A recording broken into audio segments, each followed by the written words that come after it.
This is a story I heard from my grandpa, first of all. And grandparents' stories are always a little exaggerated, a little unreliable. This one had to be all of those things, and also really gross. So, my grandpa was a guy who got fired a lot. His employment history was long and covered a lot of ground. My grandma always said he was the kind of man who worked for himself, a shrewd businessman who knew when to get out. She loved him too much. One of my grandpa's jobs was hunting elephants. Back in the late 70s, the ivory trade really took off, so he would go out to Zimbabwe and hunt elephants with the crew for their tusks. He said he did it forever, but I went through his scrapbooks and found like 2 summers worth of hunting pictures. This story, he said, was from the 3rd hunting trip. The expedition was pretty fraught from the jump. The van they used couldn't hold a gallon of gas to save its life. Half their food rations spilled into the mud, and there was never enough water. Still, ivory brought in good money, and if you could tough it out, you'd be set. For the first couple of days, it was rocky, but successful. They managed to bag an elephant and navigate the Sahara with relative ease while also staying alive. It was about a week in when things went south. It wasn't a loud bang of the engine or the van tipping over. It just stopped. In the middle of the Sahara, the van just sputtered quietly and stopped. Out of gas, Grandpa said. The hunting party sat still for a minute. My grandpa said they looked like wooden figures, frozen with stiff joints. Nobody really knew what to do. The leader of the party checked the rations. Just enough food for a couple days, but not a lot of water. He said another van should be coming through just in time. It was in the schedule, he said. When my grandpa told the story, he said the days that followed were pretty boring, just playing with the tufts of grass and mounds of sand and talking about nothing. And bored people eat more than they think. Gives them something to do. It was maybe 3 days before the food was all gone. Water disappeared pretty quick, too. That next van never showed up. Pretty soon, maybe 2 weeks, Grandpa said, every party member was rail thin with sunken eyes. Their voices were whispers. No water shrinks a person pretty fast, Grandpa told me. There was one member, Jerry Fisher, who was always a straggler. He was slower, a bit weaker, and a bit dumber. He told everyone in the hunting party how the umbilical cord wrapped around his neck when he was born. That's why he was so scrawny and dumb. The hunger and thirst shrank him first and quickest, then killed him after a few weeks. It was clear at this point where things were going, but Grandpa stretched it out, said they debated and fought over what to do while getting hungrier and hungrier. Grandpa said that he insisted that they bury the body and give word back to Jerry's family when the van finally came. It was the party leader, he said, the party leader who didn't want to waste food, who said we're all starving and needed to eat or we'd be face down in the mud. It was the party leader who carved Jerry up. It didn't matter who said what because after a week, Jerry was bones and some rotted tendons. Grandpa told me they buried the bones out in the Sahara and told the van, which did eventually come just a few days after Jerry was picked clean, that Jerry wandered off crazy with dehydration. After he told me that, Grandpa got real quiet. It was just me and him in my parents' kitchen, everyone else drinking eggnog and eating ham in the dining room. I was maybe 10 or 11. Christmas was ruined.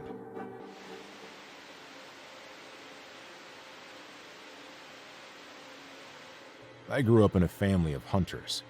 Before last April, I was planning to continue the tradition with the twins I didn't know I would have. I haven't always been the best husband. Flaky, non-committal, ready to run out the door at the smallest inconvenience. Hunting was the place I would go to when my wife's voice got a little too loud. The time we found out she was pregnant was around the end of April. She had been high-strung the whole month, screaming and drilling into my ears. It was the week before the positive pregnancy test that I bolted for a weekend hunting trip. The mountain ranges a couple miles outside of town were always quiet, so I had to be quiet. Deer could hear the smallest twig snap, after all. Keeping the deer from getting spooked made my mind quiet too. I'm a terrible husband, but when I was in those woods, I forgot my wife even existed. Just me in the game. I was having a good day, bagged $2 before nightfall, when the sun went down, and I set up camp. It seemed to be a solid spot, a little isolated, covered by old trees.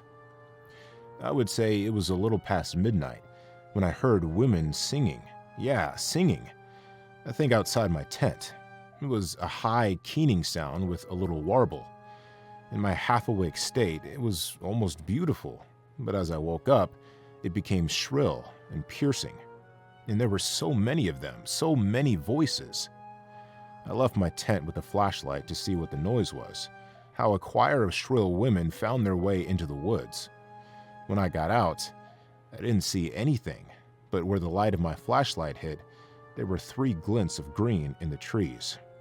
I was spooked, obviously. I grabbed my sack and the deer carcasses I had prepared. I left the tent behind. The tent was a little over $100. The points on those buckheads was priceless. I moved very carefully through the trees, gun and flashlight pointed outward.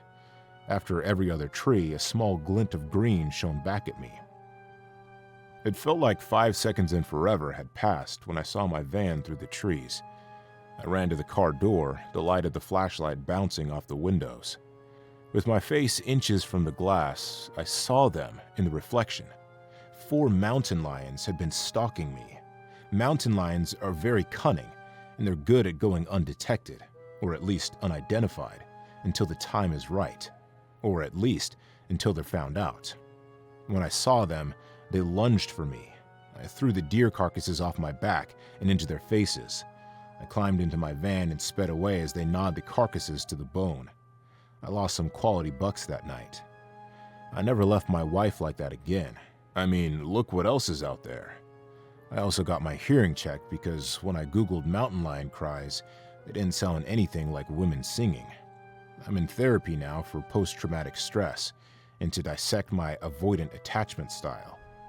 My twins will be due in a couple months, and they will never, ever go into the woods. More than 2 trees is off limits.